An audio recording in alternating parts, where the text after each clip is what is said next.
अस्सलामुअलैकुम and sorry to everyone. मेरी जो लास्ट वीडियो थी वो कंप्लीट नहीं हो सकी थी क्योंकि साथ साथ एक और वीडियो कंप्रेसिंग पे लगी हुई थी।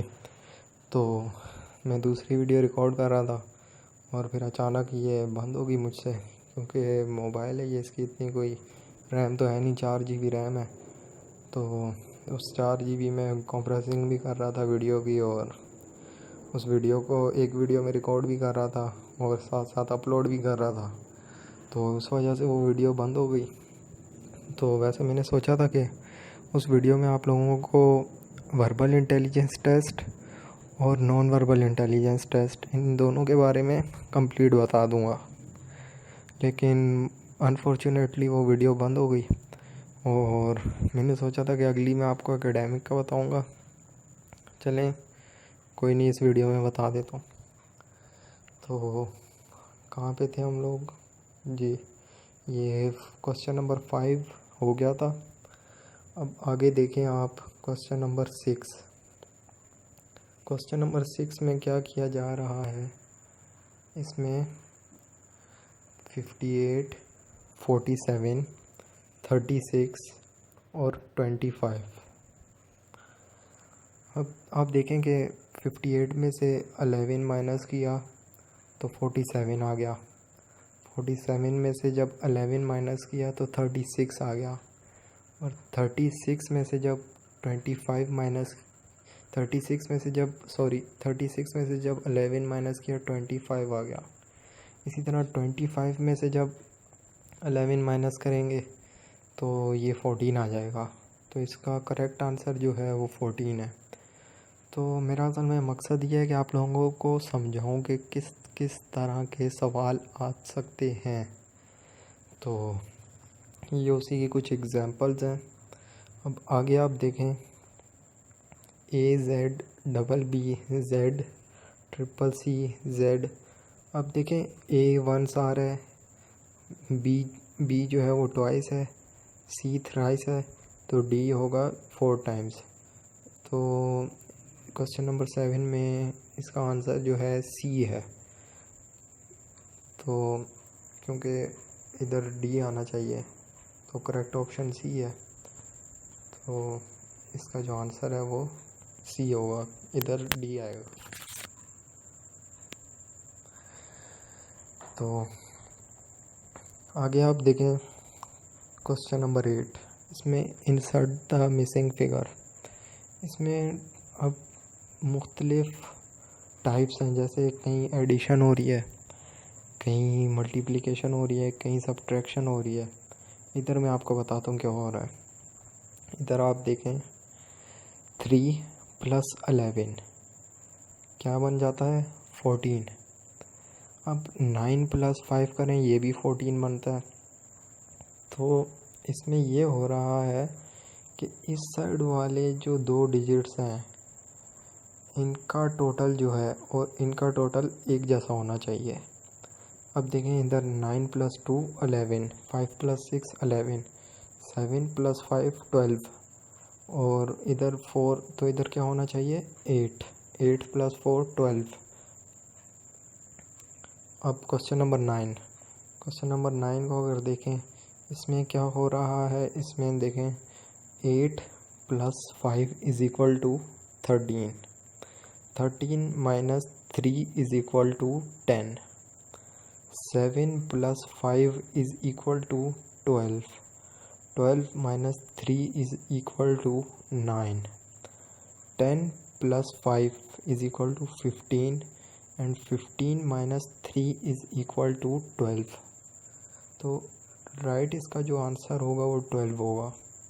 वहाँ पे ऑप्शंस आपको नीचे दिए हुए होंगे, तो उसी में से आपको, सॉरी ये असल में बैटरी भी मेरी लो है, तो इसका बैटरी लो का नोटिफिकेशन आ गई थी। तो मैं कोशिश करता हूँ वीडियो को कंप्लीट कर लूँ इसी में। अब आगे आप देखें, assigning values to arithmetical science. इसमें जो अरिथमेटिकल साइंस हैं उनको वैल्यूज़ देनी है। अब देखें 8 × 4 इज़ इक्वल टू 42। आपने ये नहीं सोचना कि यहाँ मल्टीप्लिकेशन हो के यह गलत आंसर लिखा हुआ है, नहीं, यहाँ कुछ और हो रहा है। 2 मल्टीप्लाई बाई 2 4 होता है, इधर 11 लिखा हुआ है। अभी मैं आपको बताता हूँ क्या हो रहा है। यहाँ पे देखें 8 जो है, 8 का हाफ है 4 और 4 का हाफ है 2, तो इधर लिखा हुआ है 42। आगे आप देखें 6 का हाफ जो है वो 3 है और इस 6 का हाफ भी 3 है, तो ये 3 3।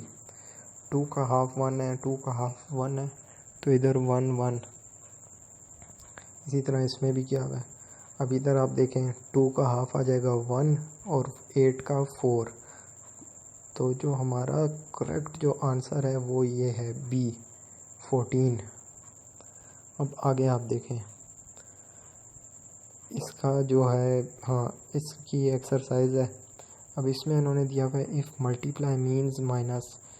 अब ये आपको कंफ्यूज करने के लिए उन्होंने कहा हुआ है, जो इतने लंबे होंगे ना आप इनको स्किप कर देना, इनको एंड पे आप बेशक देख लें। अब देखें if multiply means minus, divide means multiplication, minus means plus and plus means divide. ये कह रहे हैं कि जहाँ मल्टीप्लिकेशन आ रहा है वहाँ माइनस करना है, जहाँ डिवाइड का साइन आ रहा है वहाँ मल्टीप्लिकेशन करना है एंड सो ऑन। तो इसका अगर हम आंसर निकालें तो इसका आंसर निकलता है इस लिहाज से 33। So our correct answer is C. अब आगे आप देखें आगे क्या हो रहा है। 36 multiply by 61 is equal to 6631। 43 multiply by 40 is equal to 3440। यहाँ भी मल्टीप्लिकेशन नहीं हो रही। यहाँ आप देखें बीच के जो 2 डिजिट्स हैं 6 और 6, इन दोनों के बीच के, इनको एक तरफ लिख दिया गया ये रहे, और 3 और 1 इनको एक तरफ लिख दिया है, बस कोई मल्टीप्लिकेशन नहीं की। अब आगे देखें इसके बीच के 3 4 इनको ये लिख दिया है, अब 4 0 इनको ये लिख दिया है। अब 9 8 ये इस तरह लिख दिए गए और 6 3 ये इस तरह। तो इसका जो आंसर होगा क्या होना चाहिए 7 3 2 6। ये डी इसका करेक्ट आंसर है। अब देखें, अब ये इनकी एक्सरसाइज आ गई है वर्बल इंटेलिजेंस टेस्ट, ये आप देख रहे हैं। देखें Monday is to February, Monday से फरवरी तक आप काउंट करें तो बीच में 4 मंथ्स आते हैं। तो इसी तरह मंडे नहीं Monday is to February and Friday is two, जी बिल्कुल। अब देखें मंडे से फ्राइडे तक आप अगर काउंट करें तो 4 डेज़ आते हैं बीच में, Monday Tuesday Wednesday Thursday Friday. तो इधर आगे फरवरी से आप आगे काउंट करें तो क्या आएगा फरवरी मार्च अप्रैल मई जून। तो आपका जो करेक्ट आंसर है वो जून है। आगे आप देखें gun is to soldier as hammer is to blacksmith. Soldier के हथियार गन है, तो लोहार का जो हथियार होगा ब्लैक स्मिथ का वो हैमर होगा। आगे आप देखें which one is different from rest, C D E F G, ये वही वाले हैं। बीच में से एक अल्फ़ाबेट स्किप है, इधर डी नहीं है, इधर एफ नहीं है, इधर बी नहीं है, इधर एच नहीं है, और ये डिफरेंट है क्योंकि इधर कुछ भी स्किप नहीं है। तो इसका आंसर है ई। क्वेश्चन नंबर 3 का आंसर जो है वो है ई। आगे आप देखें ये भी इसी तरह। अगला देखें 4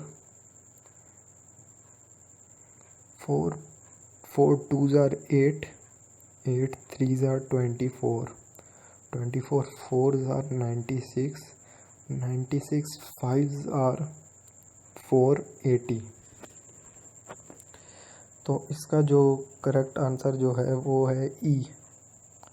आगे आप देखें 17 इंटू 3 यह आ जाता है 51।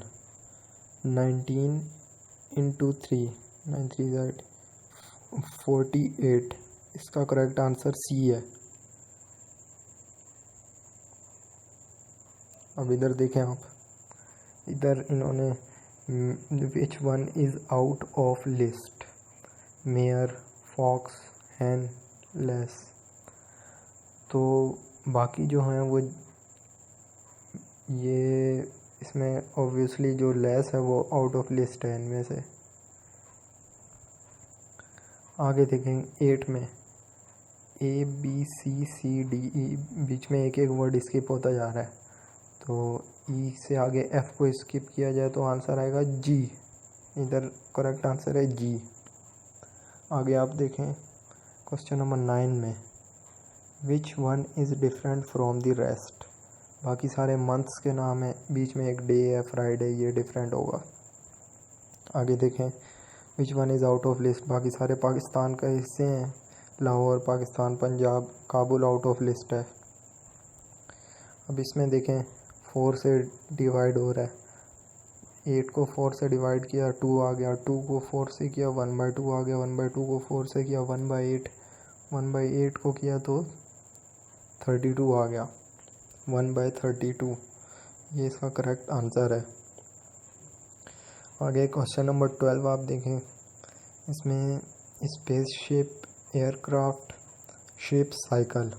बाकी ह्यूज ऑब्जेक्ट्स हैं, साइकिल जो है वो स्मॉल है तो साइकिल आउट ऑफ लिस्ट है। बाकी अगला उसी तरह जो पीछे आपको बताया है। आगे 14 देखें, ink is to pen. Pen में इंक डलती है तो पेंसिल में क्या डलता है, सिक्का, लेड। ये करेक्ट आंसर है ए। अब देखें ये कोडिंग वाला, इसमें लिखा हुआ है if fellow is coded as 465531 then yellow is coded as. ये तो बहुत आसान है। एफ़ का ये 4 हटा दिया, आगे एलो आ गया, तो ये क्या है 65531 is your correct answer.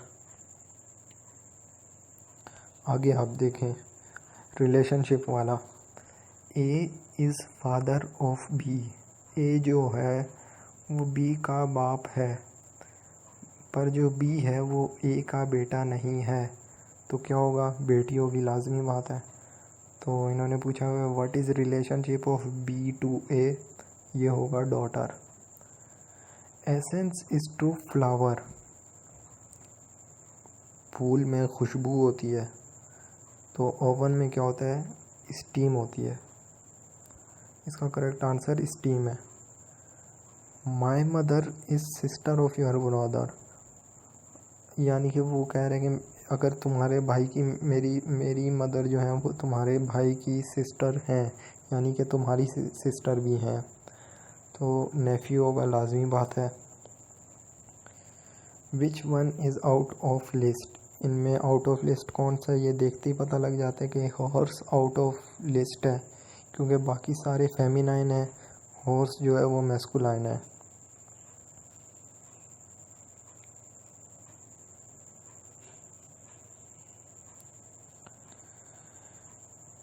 What will come next in the following series।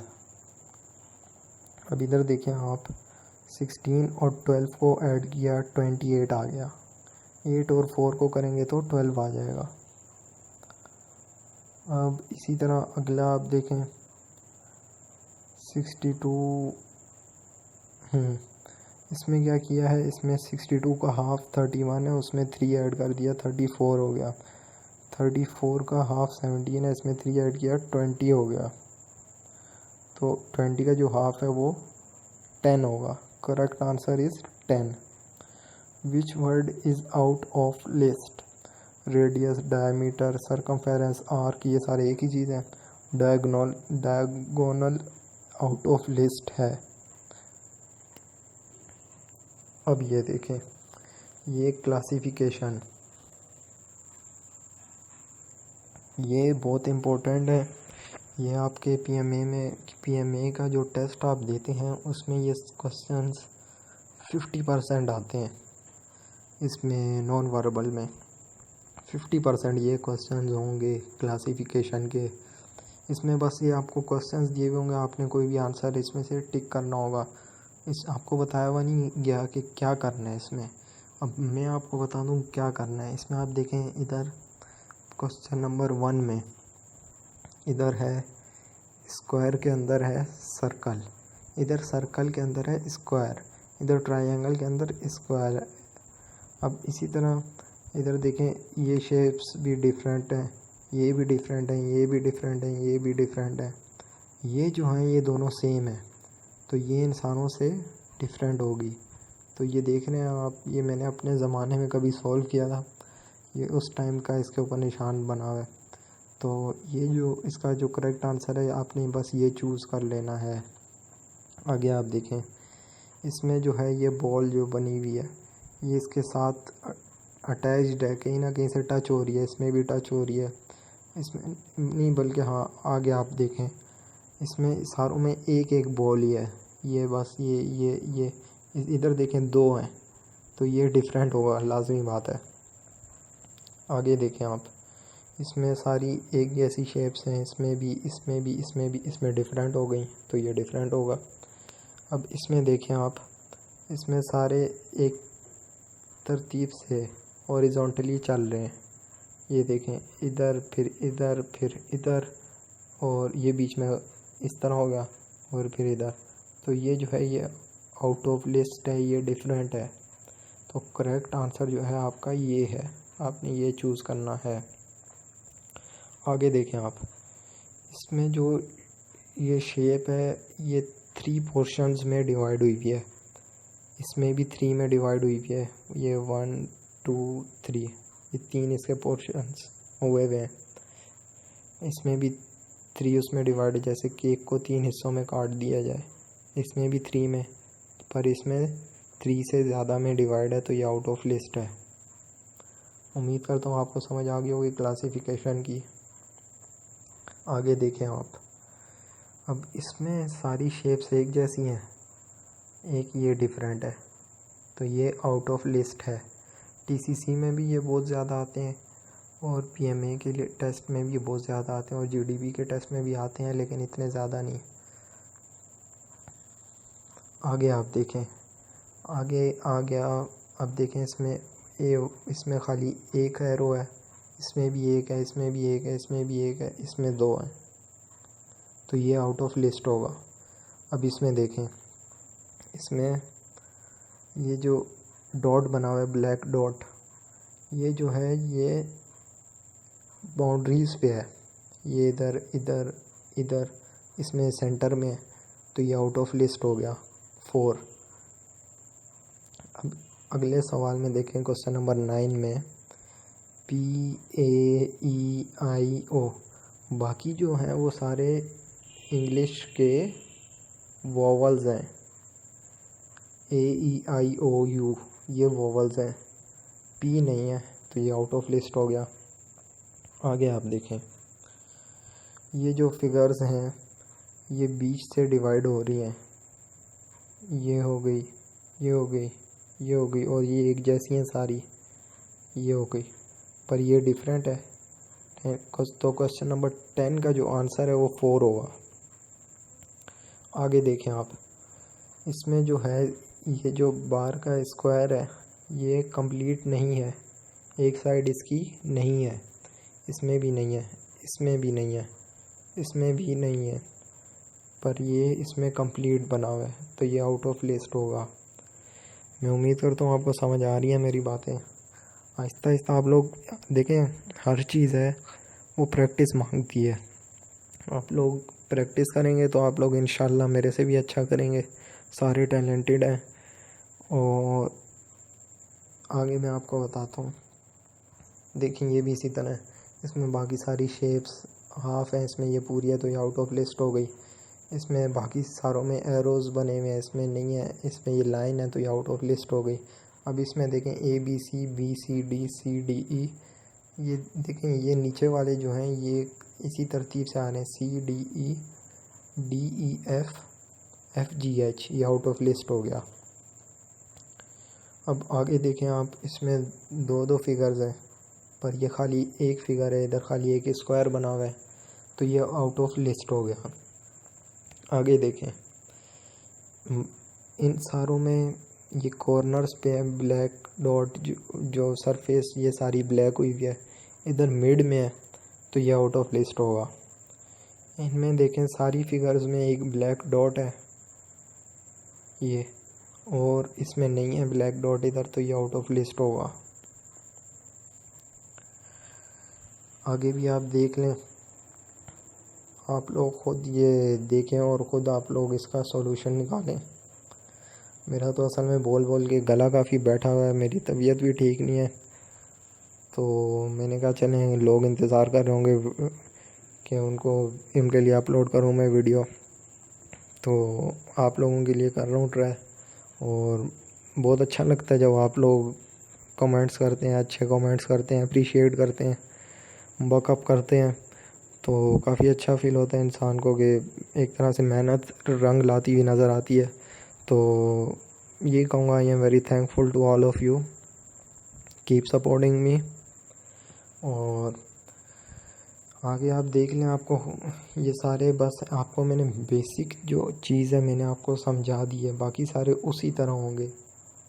आप थोड़ा सा ध्यान देंगे, इसमें देख रहे हैं अब आप, इसमें देखें ये पूरा ब्लैक है, इसमें हाफ हाफ ब्लैक है, तो ये डिफरेंट हो गया।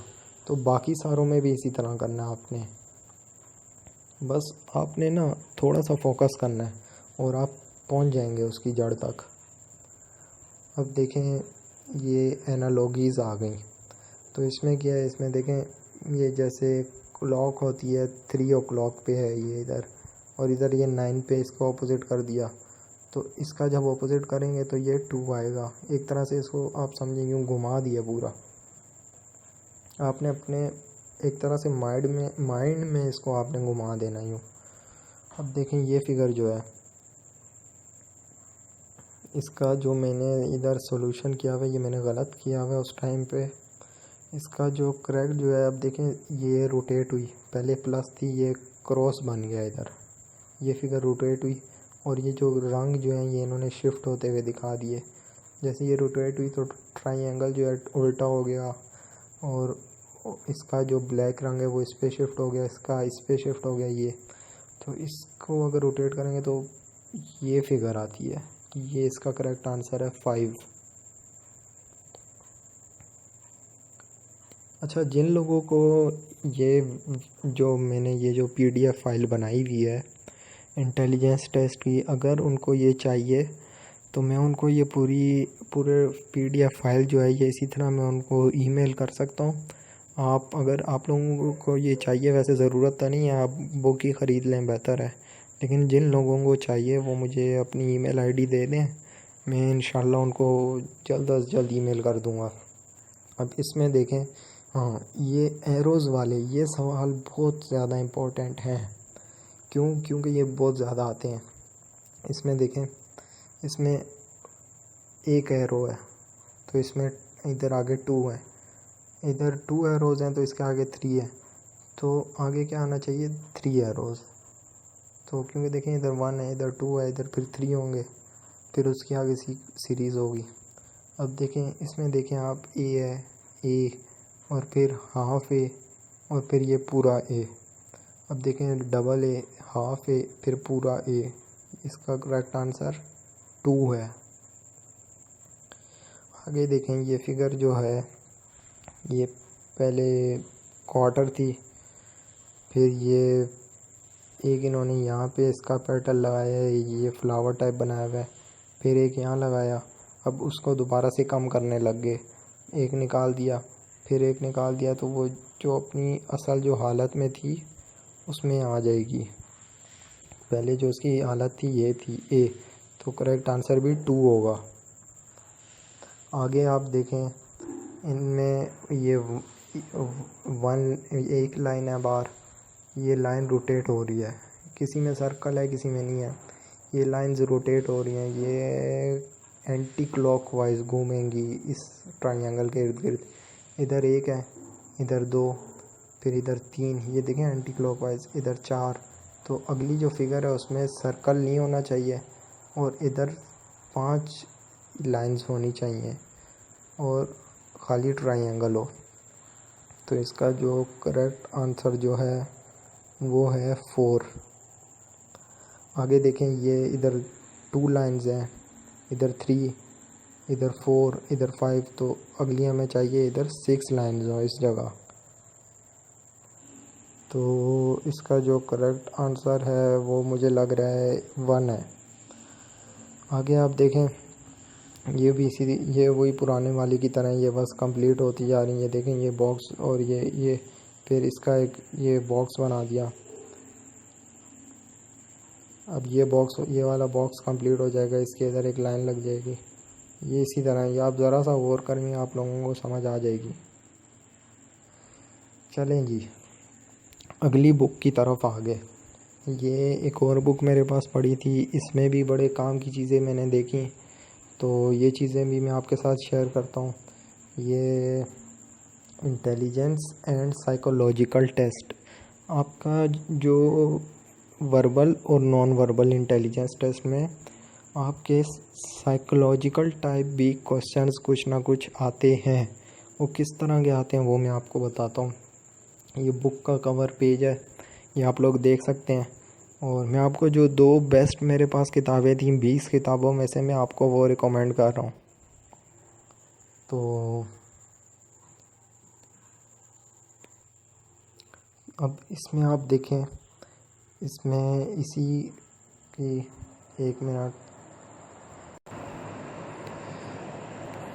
अब ये देख लें आप, intelligence and psychological test, Bhatti publishers के नाम से ये किताब है। इसमें आपको काफ़ी अच्छी चीज़ें मिलेंगी। अगर आप लेना चाहते हैं ले लें, नहीं लेना चाहते हैं आपके पास कोई और किताब है कि कोई और आपको पसंद है तो आपकी मर्ज़ी, आप उससे तैयारी कर सकते हैं। मैं याद रखें, मैं किसी भी ब्रांड को मैं नहीं कवर कर रहा। मैं नहीं कहता कि ये किताब लें, ना मेरा इनसे कोई लेना देना, ना मैं जानता हूँ लोगों को। मैं बस वो चीज़ कह रहा हूँ कि जो चीज़ मैंने खुद जो मुझे अच्छी लगी, आप उम्मीद करता हूँ आप लोग भी देखें तो आप लोगों को अच्छी लगेगी। तो आगे आप देख लें कि अब देखें जम्बल्ड स्पेलिंग टेस्ट, ये इस किताब के अंदर के टेस्ट हैं। तो अब ये जो टेस्ट हैं ये उस दूसरी बुक में नहीं थे, तो इसलिए मैं आप लोगों को ये बुक रिकमेंड कर रहा हूँ। ये 2 किताबें जो हैं बाकी सारी किताबों का निचोड़ हैं, एक तरह से आप लोग ये चीज़ समझ लें। अब देखें जम्बल्ड स्पेलिंग टेस्ट क्या चीज़ है। देखें आपको इन्होंने दिया कि which choice mentions the last letter of the word rearrange from the following jumbled spellings, यानी कि अगर ये, अब देखें इन्होंने हिंट भी दे दी साथ, COYKEH is an outdoor game. देख के पता लग रहा है कि हॉकी है, तो उसका जो लास्ट वर्ड है ना वो सिलेक्ट करना है हमने। जो करेक्ट आंसर जो है इसका वाई है, वाई, हॉकी। तो हॉकी का लास्ट वर्ड जो है वो वाई है, तो आपने वो सिलेक्ट करना है। आगे आप देख लें, ये देखें ये इन्होंने इधर समझाया हुआ भी है यही चीज़। अब देखें कोडिंग एंड डिकोडिंग टेस्ट। देखें आर्मी की एक साइन लैंग्वेज है, जैसे रोजर हो गई, अल्फ़ा 32, अल्फ़ा चार्ली।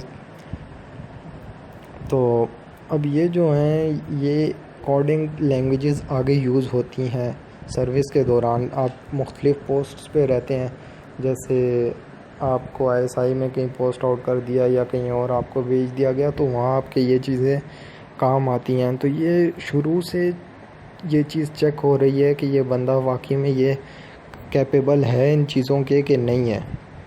तो आप देखें आगे आपको कोडिंग और डिकोडिंग टेस्ट, इसकी पहली एग्जांपल है, if HKTG means fire, what does YCVGT mean.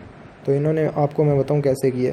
देखें H से एक वर्ड पहले F आता है, जैसे FGHIJK, K से एक वर्ड पहले I आता है, जैसे K से पहले J आता है, J से पहले I आता है। इसी तरह T से पहले, और ये फायर हो गया, ठीक है। तो आपने देखना है कि Y से एक वर्ड पहले WA, मुझे तो ये वाटर लग रहा है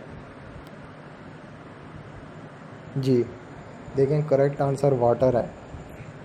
आपने ज़्यादा टाइम नहीं वेस्ट करना। आप लोग जब आधे तक भी पहुँचे, आपको पता लगे कि ये करेक्ट आंसर हो सकता है, तो आपने वहाँ से चॉइस से सिलेक्ट कर लेना है। जैसे इधर इन्होंने कहा हुआ है फर्स्ट लेटर सेलेक्ट करना है, तो W है फर्स्ट लेटर, ये सिलेक्ट हो गया। आगे भी यही है पूरा कोडिंग एंड डिकोडिंग टेस्ट, इसमें भी यही चीज़ें हैं। आगे देखें नॉन वर्बल इंटेलिजेंस टेस्ट। देखें वर्बल इंटेलिजेंस टेस्ट है वो भी 100 आएंगे आपके, और टाइम लिमिट जो है वो 30 मिनट होगी। नॉन वर्बल इंटेलिजेंस टेस्ट वो भी आपके 100 आएंगे, और जो टाइम लिमिट है वो होगी 30 मिनट। तो देखें अब ये आप लोगों पे डिपेंड करता है आप पास होते हैं या फेल होते हैं। आप अगर इन चीज़ों की तैयारी करके जाएंगे तो आप पास होंगे। अब आप तैयारी नहीं करेंगे, पढ़ेंगे नहीं, इन चीज़ों की प्रैक्टिस नहीं करेंगे तो आप फेल हो जाएंगे। तो बाद में कोई और तो ज़िम्मेदार नहीं है, आप खुद ज़िम्मेदार हैं। हाँ, अब टेस्ट पास करने की बहुत सी हिंट्स होती हैं, बहुत सारे लोगों को पता नहीं होता। मैं खैर सब कुछ बता चुका हूँ कि किस तरह होता है इंटेलिजेंस टेस्ट, और क्या लोगों को समझ ही नहीं आती। तो आप लोग किताबें ले लें और ज़्यादा से ज़्यादा प्रैक्टिस करें। देखें ये बहुत काम की चीज़ है, आप करेंगे ना तो आपका ये जो इंटेलिजेंस लेवल है ये बढ़ेगा। अब देखें इंटेलिजेंस लेवल जब की एजेस होती हैं, जैसे 17 से इंसान का बिल्डअप होने शुरू होता है। पहले इंसान कोई इंटेलिजेंट नहीं होता। इंटेलिजेंस लेवल 17 ईयर्स की एज से बिल्डअप होना शुरू होता है, और 22 ईयर्स की जो एज है उस पर पीक पे होता है। उस पर इंसान का इंटेलिजेंस लेवल सबसे पीक पर होता है। तो चलिए, ये तो वैसे मैं आपको एक बात बता रहा था। अब इसमें देखें, इसमें इन्होंने क्या किया हुआ है, इसमें ये स्क्वायर ट्रायंगल, अब इधर इन्होंने इस ट्रायंगल को स्क्वायर के अंदर डाल दिया है। अब देखें सर्कल स्क्वायर, तो इधर ये क्या करेंगे कि इसको सर्कल को ट्रायंगल, सर्कल और ट्रायंगल, तो इधर सर्कल को ट्रायंगल के अंदर डाल देंगे। अब देखें इधर ये फिगर जो है इसका जो है 1 का जो आंसर है वो करेक्ट आंसर 4 होगा। अब आगे देखें, नहीं सॉरी, 1 का जो करेक्ट आंसर जो है वो होगा 3। सर्कल के अंदर ट्रायंगल आ जाएगा क्योंकि इधर स्क्वायर के अंदर ट्रायंगल आ रहा है। अब आगे देखें 2 का जो करेक्ट आंसर है, इधर देखें ये एंटी क्लॉकवाइज ये फिगर रोटेट हो रही है। ये दोनों इधर थे, फिर ये दोनों इधर आ गए, फिर इधर आ गए, फिर इधर आ गए, तो अब यू होने चाहिए। तो ये 2 का जो करेक्ट आंसर है वो 1 है। अब इस फिगर में देखें, इसमें ये क्लॉकवाइज फिगर ये रोटेट हो रही है। अब देखें इधर ये लाइन है, इधर नहीं है इसके साथ। अब आगे लाइन है, आगे नहीं होनी चाहिए, और फिगर ये क्लॉकवाइज रोटेट भी होनी चाहिए। तो इसका जो करेक्ट आंसर जो है वो ये है 1। क्वेश्चन नंबर 3 का करेक्ट आंसर 1 है। आगे आप देखें, हाँ ये इसके लिए वो तो इजी है ऊपर वाले, वो आपको समझ आ ही गए होंगे। ये देखें इसमें ये क्वार्टर फिल है, इसमें हाफ, इसमें फुल, इसमें क्वार्टर, हाफ। आगे हमें कौन सी फिगर चाहिए, हार्ड हो और वो फुली फिल हो, क्योंकि देखें बाकी सारी फिगर इधर कवर हो गई, ये 2 आ गई इधर, तो हार्ड नहीं है इधर, तो वो फुली और फुल फिल नहीं है, तो एक ब्लैक हार्ट हमें चाहिए। ये देखें ये करेक्ट आंसर है।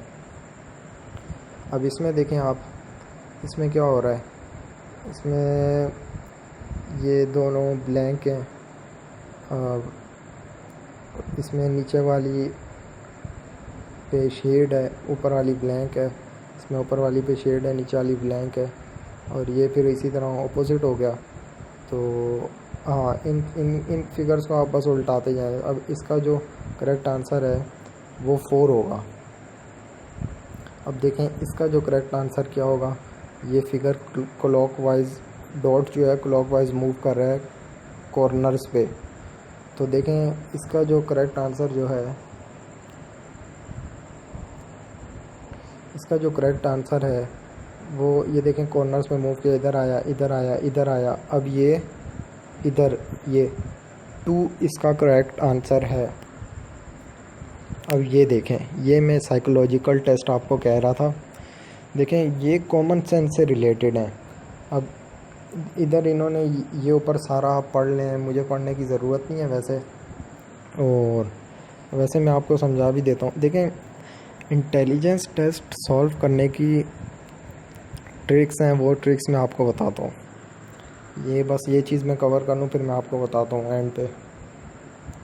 अब देखें इधर ये पूछ रहे हैं कि which of the reflected clocks will strike the hour first, A और बी। कि ये घड़ियाँ एक तरह से शीशे में अगर देखा जाए तो ये रिफ्लेक्ट हुई हुई हैं, तो इनमें से कौन सी है जो पहले घंटा बजाएगी। ठीक है, तो उर्दू में आप लोगों को समझा रहा हूँ, इसलिए मुझे भी थोड़ा ऑकवर्ड लग रहा है, लेकिन चलें आप लोगों को समझ आ जाए ये बहुत है। तो इनमें कौन सी जो फिगर है, ये वो वाला घंटा नहीं है, ये दूसरा घंटा मैं कह रहा हूँ। तो इनमें कौन सी फिगर है जो पहले घंटा बजाएगी। तो इसमें जो है देखें, अब ये इस फिगर को अगर आप माइंड में रोटेट करें तो ये जो फिगर है, ये असल में ये फिगर, इसमें 5 मिनट हैं एक घंटा बजने में, यानी कि 6 ये सॉरी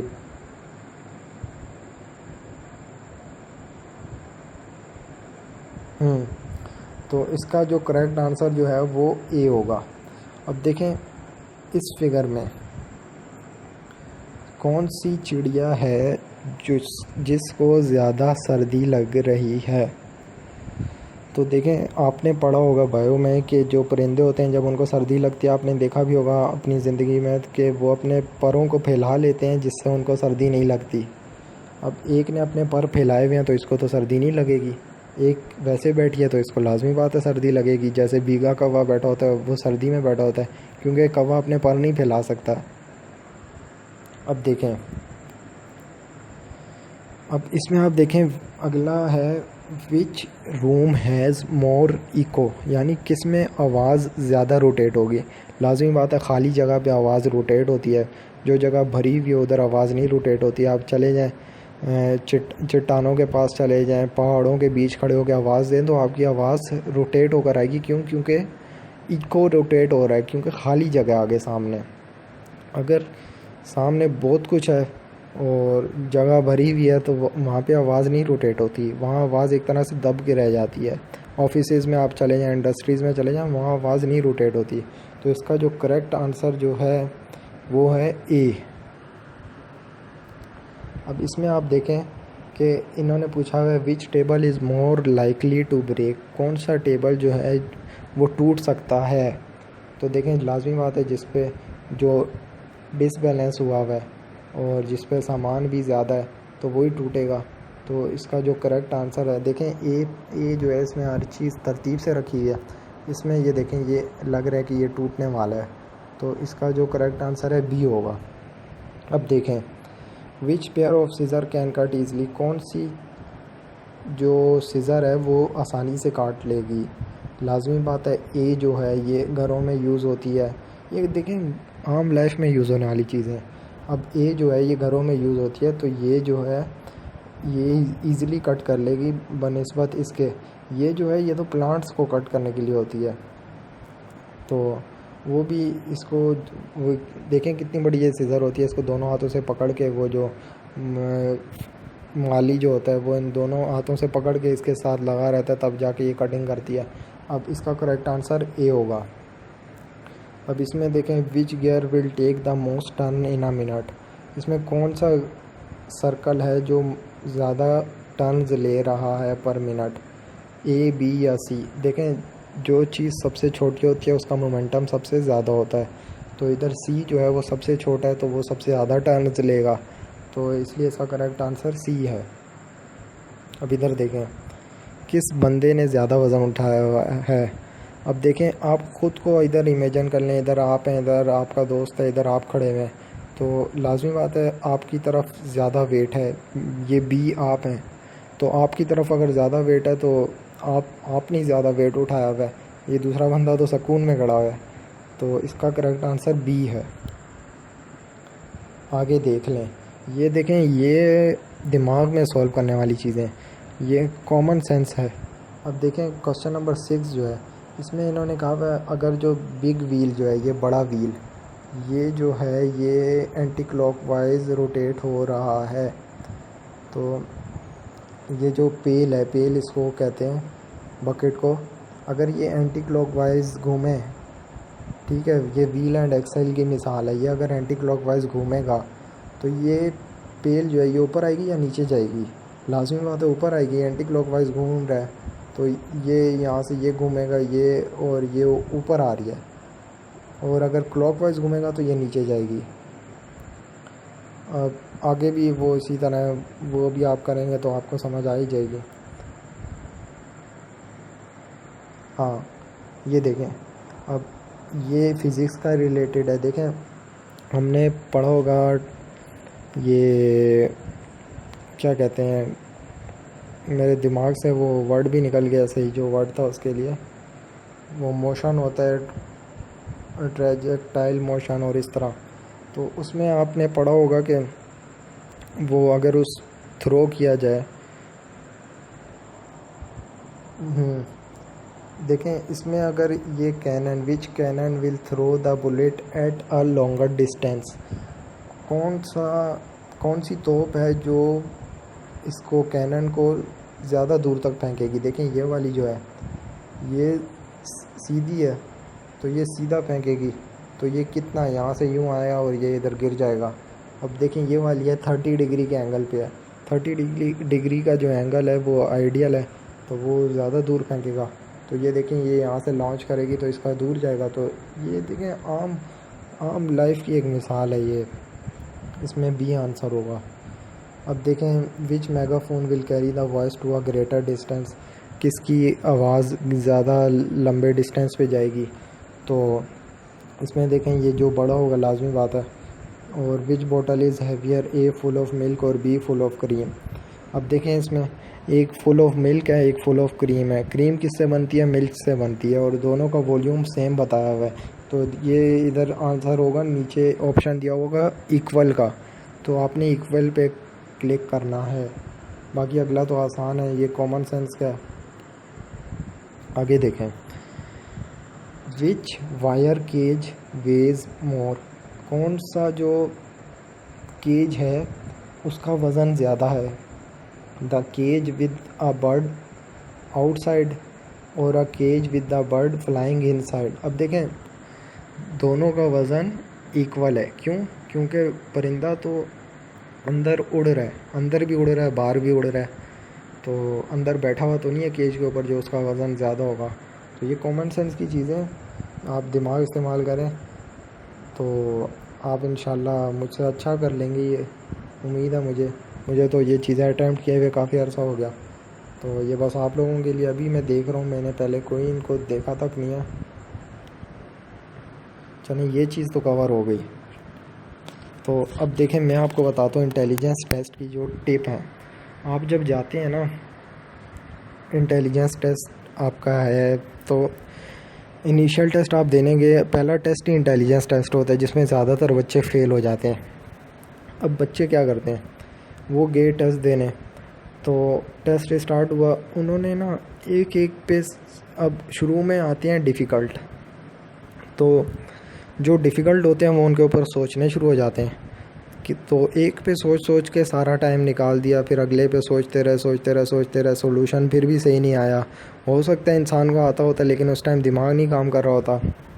तो देखें जो सवाल हो गए डायरेक्शंस वाले और ये सीरीज़ वाले जो आपको लग रहा है कि ये टाइम कंज्यूमिंग है, उनको बस एक नज़र देखें और स्किप पे क्लिक कर दें। स्किप वाले जो सवाल होते हैं वो साइड पे आ जाते हैं, उनको आप दोबारा एंड पे देख सकते हैं। जो सवाल आपको लग रहा है कि ये आपका 10 सेकंड से ज़्यादा टाइम ले रहा है तो आप उसको स्किप कर दें।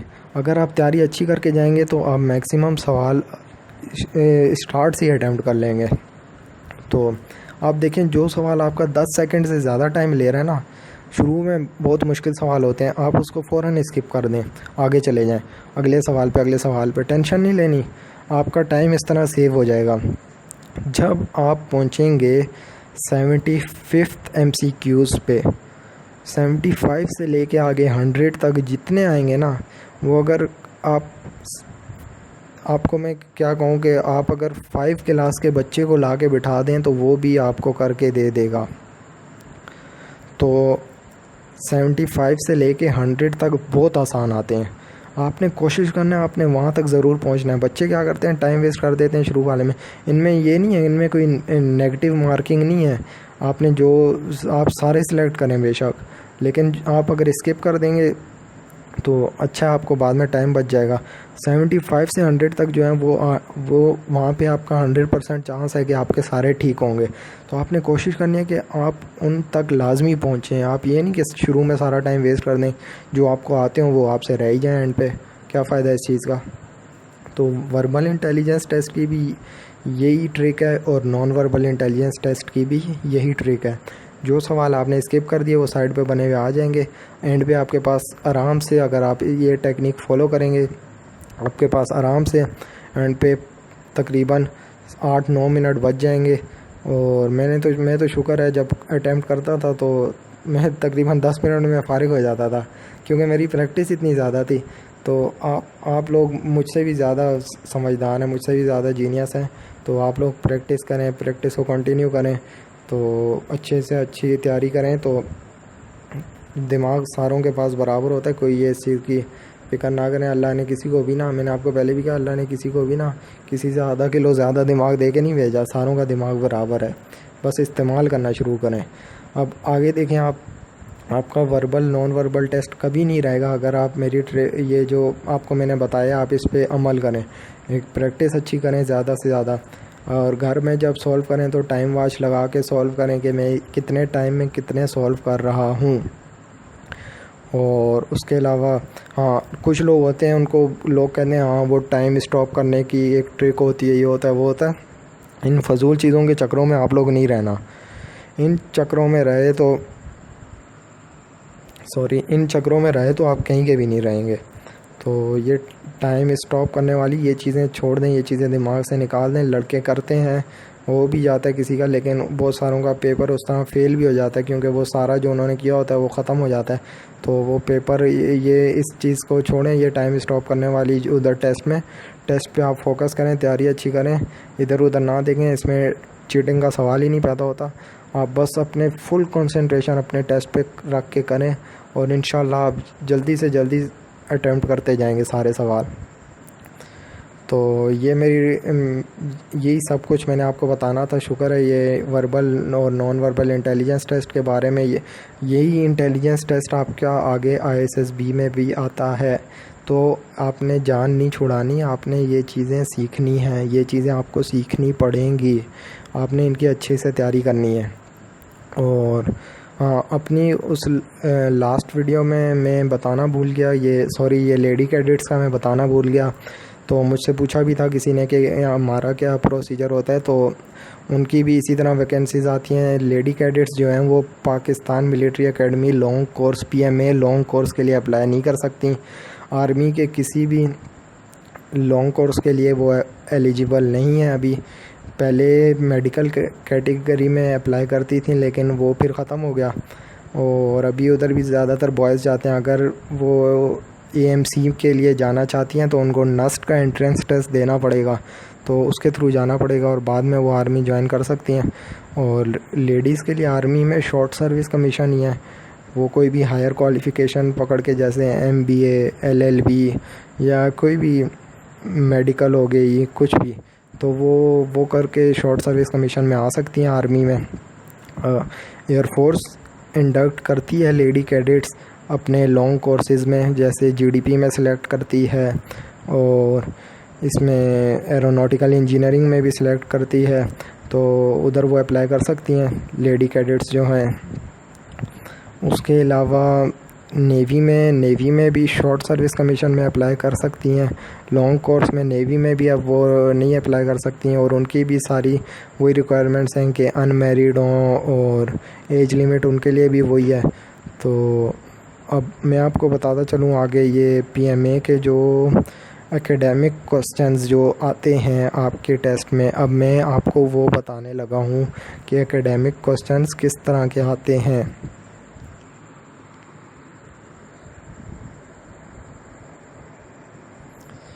चलें जी, ये देख लें, बिस्मिल्लाह करते हैं।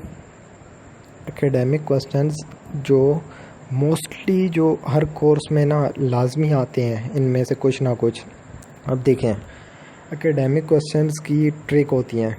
अब उसकी क्या ट्रिक है, उसका क्या तरीका है, देखें। आपके बहुत सारे लड़के जा रहे हैं, आपके बहुत सारे वॉलंटियर्स, आपके कंपेनियंस आपके साथ जो जा रहे हैं टेस्ट देने के लिए, वो बहुत सारे लड़के फेसबुक पे पेजेस पे भी होते हैं, ग्रुप्स पे भी होते हैं। तो वो जाते हैं इनिशियल टेस्ट देने, तो वो एकेडमिक टेस्ट दे कर आते हैं। जो पास करके आते हैं, जो फेल करके आते हैं, जो भी है, वो लड़के लाजमी बात है फेसबुक के ग्रुप्स में भी होंगे, हमारे ग्रुप्स में भी होंगे, तो जिनका आपसे पहले टेस्ट हो जाता है। तो उनसे मैं ये रिक्वेस्ट करूँगा कि वो अपने क्वेश्चंस आके शेयर करें। जब वो टेस्ट देकर आएँ तो वो आके अपने क्वेश्चंस शेयर करें कि हमारे ये क्वेश्चंस आए थे। और हाँ, ये साथ साथ आप ये जितने मैंने क्वेश्चंस इधर लिखे हुए हैं, ये आप लोग अपने पास नोट करते जाएं। और अगर वैसे किसी को चाहिए तो मैं उसको ईमेल भी कर देता हूँ। तो हाँ, ये मैं आपको बताता चलूँ, जो लड़के देकर आते हैं वो लाजमी अपने क्वेश्चंस शेयर करें कि हमारे इस सिलेक्शन सेंटर पे ये क्वेश्चन आए थे। तो मोस्टली ज़्यादातर कंप्यूटर्स में वही क्वेश्चन सेव होते हैं, तो वही क्वेश्चंस बाकी लोगों के भी आते हैं, और वही फिर इस तरह हेल्प हो जाती है। बहुत सारे क्वेश्चंस के आंसर्स पहले से पता होते हैं, तो इंसान अच्छी तैयारी कर सकता है। तो देखें, आपको क्वेश्चंस पता लग गए, गूगल है, इतनी आसान चीज़ है आपके पास। गूगल खोली, सर्च किया, फजूल चीज़ें तो बहुत सर्च करते हैं, आप गूगल खोली, सर्च किया, A to Z सारी हिस्ट्री आ जाती है खुल के। तो ये देखें, जो मोस्टली जो क्वेश्चन आते हैं, हर बार आते हैं, वो क्वेश्चन मैंने आप लोगों के लिए नोट किए हैं। पहला क्वेश्चन जो है वो लिख लें आप अपने पास, what is the name of our president. ये तो सबको पता होता है। Which surah is the heart of Quran. कौन सी सूरत जो है कुरान पाक का दिल है, सूरा यासीन है। तो first captain of Pakistan cricket team, ये मेरे दिमाग से भी अभी, हाँ, हफीज़ कारदार, इस तरह उनका कोई नाम था, तो मेरे दिमाग से भी इनके बहुत सारों के आंसर्स अभी निकल चुके हैं। Who was the first governor of Punjab, KPK, Sindh, Balochistan.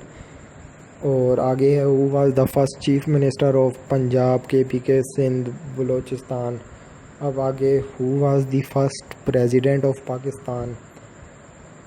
How many Muslims died in Ghazwa Khandaq और ग़ज़वा उहद, ग़ज़वा बदर। तो आपको जितने भी शोहदा थे उनकी काउंटिंग हो, आपको आप गूगल पे लिखेंगे आ जाएगा कि कितने शहीद हुए थे। आगे देखें, length and width of ditch in Ghazwa Khandaq. Ghazwa Khandaq में जो खंदक थी उसकी लेंथ और विड्थ क्या थी वो आपको बतानी है। तो who became the first caliph of Islam, ये हज़रत अबू बकर सिद्दीक़ रज़ी अल्लाह ताला अन्हु थे।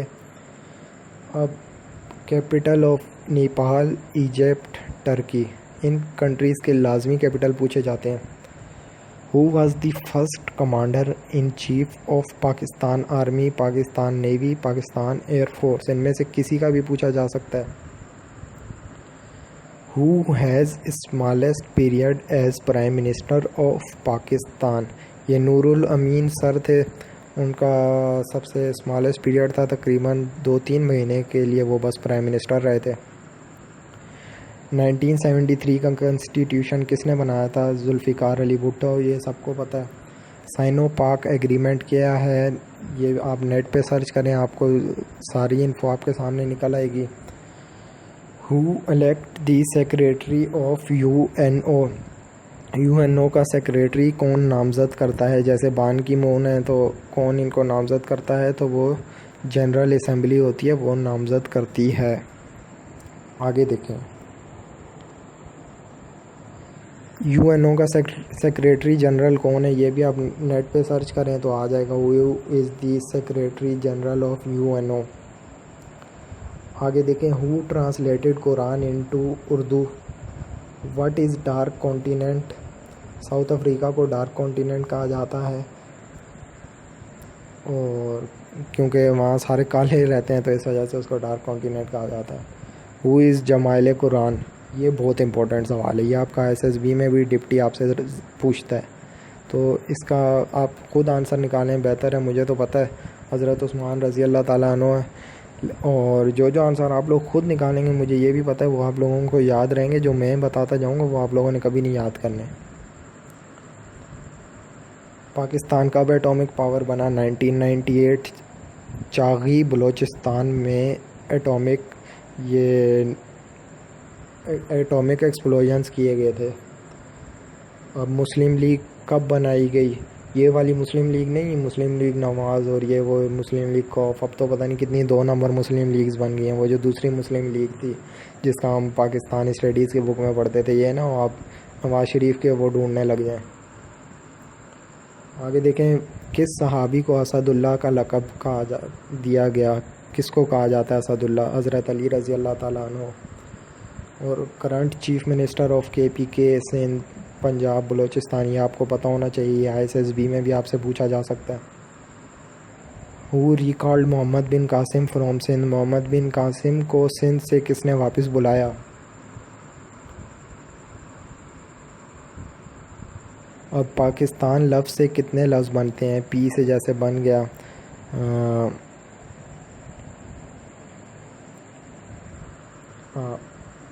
A से तो अफ़गानिया, K से कश्मीर, I से इंडस, S से सिंध और तान से बलूचिस्तान।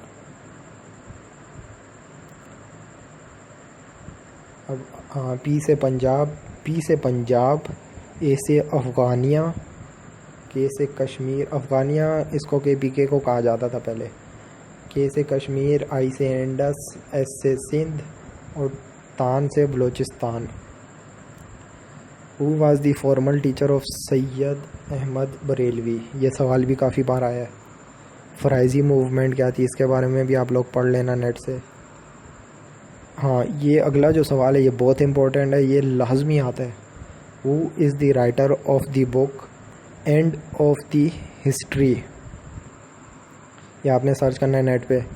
आगे integral of सीकेंड x tan x, इसका इंटीग्रल क्या होगा? सीकेंड x है, ये मैंने आप लोगों के लिए लिख दिया है ताकि आप लोगों को आसानी और ढूंढना ना पड़े। अलेक्जेंड्रिया कौन से मुल्क का पोर्ट है? Alexandria is a port of which country? आगे देखें, इंटीग्रल ऑफ कोसेकेंड 2x, इसका इंटीग्रल क्या होगा? cot x plus c। Who was the first governor of state bank of Pakistan, ये आपने नेट पे देखना है। तयम्मुम मीन्स, तयम्मुम का क्या मतलब है? तयम्मुम क्या है? अगर वज़ू के लिए पानी ना अवेलेबल हो तो हम तयम्मुम करते हैं, बाकी आप नेट पे पढ़ लेना। हाइट ऑफ K2 की हाइट, ये मुझे अभी तक याद है, 8611 मीटर्स है। Present chief of Pakistan army navy air force, ये आपको नाम पता होने चाहिए। Name of angel who bring revelation, के कौन से वो फरिश्ते थे जो वही लेकर आते थे। व्हाट इज़ बदर, ग़ज़वा बदर में बदर जो नाम है वो किस चीज़ का, ये नेट पे देख लेना आप।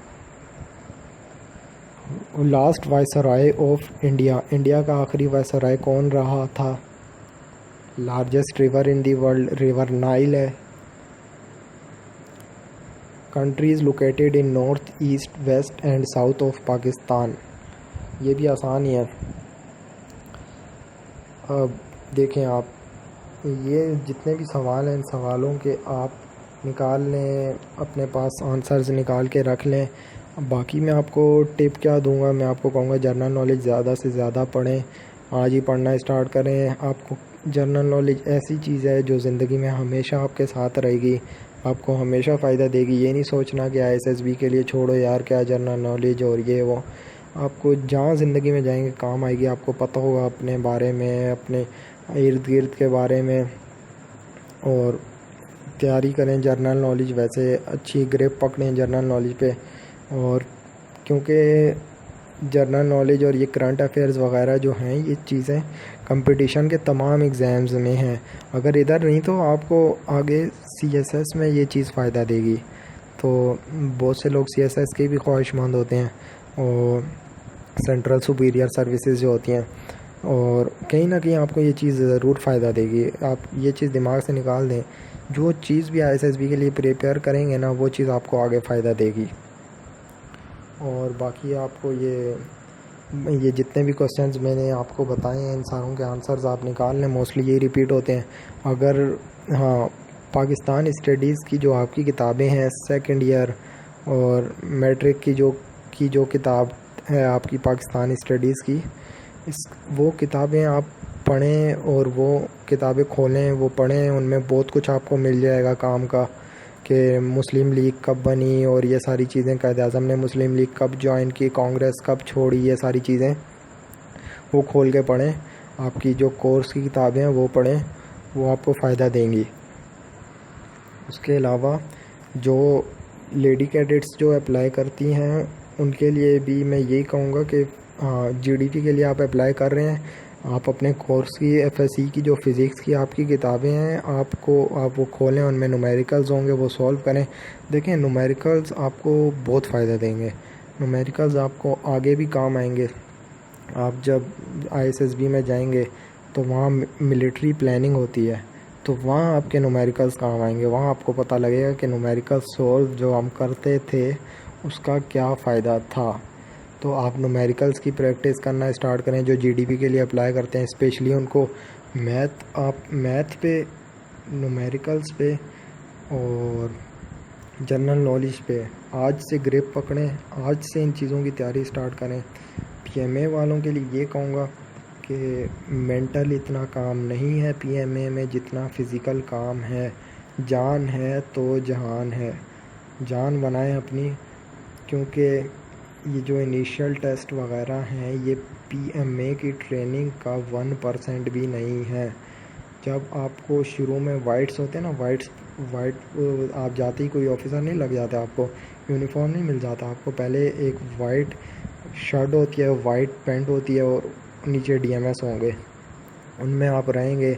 2 महीने आप उनमें गुजारेंगे, आपको उनमें जो रगड़ा लगेगा ना, वो रगड़ा आपको सारी उम्र अपनी याद रहेगा। आप अगर जर्नल बन गए ना, आपको तब भी वो दिन याद आएंगे, शुरू के जो 2 महीने होते हैं। उसके बाद सलूटिंग टेस्ट होता है, उसके बाद आपको यूनिफॉर्म मिलता है और फिर आपको टेप्स मिलना शुरू होती हैं, टर्न्स मिलना शुरू होती हैं। और ये ना समझेंगे जाते ही आप ऑफिसर लग जाएंगे, जाते ही एक सितारा लेफ्टिनेंट, जाते ही बोले हाँ माँ वेख तेरा पुत्र लेफ्टिनेंट बन गया। ये चीज़ें नहीं, आप लोगों को हर चीज़ के लिए प्रिपेयर होकर जाना पड़ेगा। PMA वाले जो लोग फ़िज़िकल की तरफ जिनका ज़्यादा ध्यान नहीं है, उनको मैं ये टिप दूंगा, उनको मैं कहूँगा सुबह उठें, सुबह सवेरे उठ के 1 गिलास पानी पिएं और जाके माइल भागें, 2 माइल भागें, 3 माइल भागें, जितना भाग सकते हैं भागें। मैं तो अपनी लाइफ में हद जो लिमिट जो मैंने की है भागने की, वो कम से कम भी वो थी तकरीबन 20 किलोमीटर मैं अपनी लाइफ में टोटल भागा हूँ एट अ टाइम। तो आप भी भाग सकते हैं। लोग इससे भी ज़्यादा भागते हैं, मैराथन रेसर्स जो हैं वो इससे भी ज़्यादा भागते हैं। तो आप रनिंग का अपना स्टेमिना आज से बिल्डअप करें, नहीं तो मैं आपको बता रहा हूँ आप पछताएंगे और आप रह जाएंगे फ़िज़िकल टेस्ट में। फ़िज़िकल टेस्ट काफ़ी टफ़ हो गया और अगले उसमें मैं आपको आगे का बताता हूँ। फ़िलहाल ये वीडियो यहाँ तक ही थी। चलें ठीक है, थैंक्स फॉर वाचिंग। और ये मेरा यूट्यूब जो चैनल है ये सब्सक्राइब कर लें ताकि आप लोगों को पता लगता रहे, मेरी जो न्यू मैं वीडियो अपलोड करता हूँ उसके बारे में आप लोगों को पता चलता रहे। और मेरी वीडियोस जो हैं वो ज़्यादा से ज़्यादा शेयर करें, डाउनलोड्स करके जहाँ तक पहुँचा सकते हैं पहुँचाएँ ताकि लोगों को फ़ायदा हो। और हाँ, बहुत सारे लोग मुझे इस तरह के मैसेजेस कर रहे हैं कि आप कौन हैं, क्या है, यह वो है। उनके लिए मैं बस एक वो मिसाल नहीं है कि कहते हैं कि आप आम खाएं पेड़ ना गिने, उनके लिए मैं वो मिसाल देता हूँ। सॉरी अगर आपको बुरा लगता है, लेकिन देखें कुछ चीज़ होती हैं वो राज रखना लाजमी होता है, नहीं तो मसले क्रिएट होते हैं। तो इंशाल्लाह जब आप हो जाएंगे, आप सेलेक्ट हो जाएंगे, इंशाल्लाह आपको कहीं ना कहीं ज़रूर मिलेंगे। तो उन चीज़ों की टेंशन ले लें, उन चीज़ों की टेंशन ना लें। आप बस जो आपको जो बातें बता रहा हूँ वो दिमाग में रखें। जिन लोगों को मेरी बातें पसंद नहीं आ रही तो उनके पास खुला ऑप्शन है, वो सुने ही नहीं, वो देखें ही नहीं। अगर आपको लगता है कि आपको फ़ायदा होगा मेरी बातों से तो लगता क्या है, मैं आपको खुद जो है एश्योरिटी दे रहा हूँ कि आपको फ़ायदा होगा। तो बाकी बस यही कहूँगा कि चैनल को सब्सक्राइब करें और सपोर्ट करते रहें, ताकि मैं वीडियोस अपलोड करता रहूँ, आपको बताता रहूँ। जिस तरह इनिशियल का सब कुछ बताया, इनिशियल टेस्ट का, इसी तरह आगे SSB का भी बताऊँगा और सारी चीज़ें बताऊँगा। फ़िक्र नहीं करनी आपने, टेंशन नहीं लेनी। और बस ये कहूँगा, keep supporting me and thanks for watching the video and keep sharing my videos. अल्लाह हाफिज़।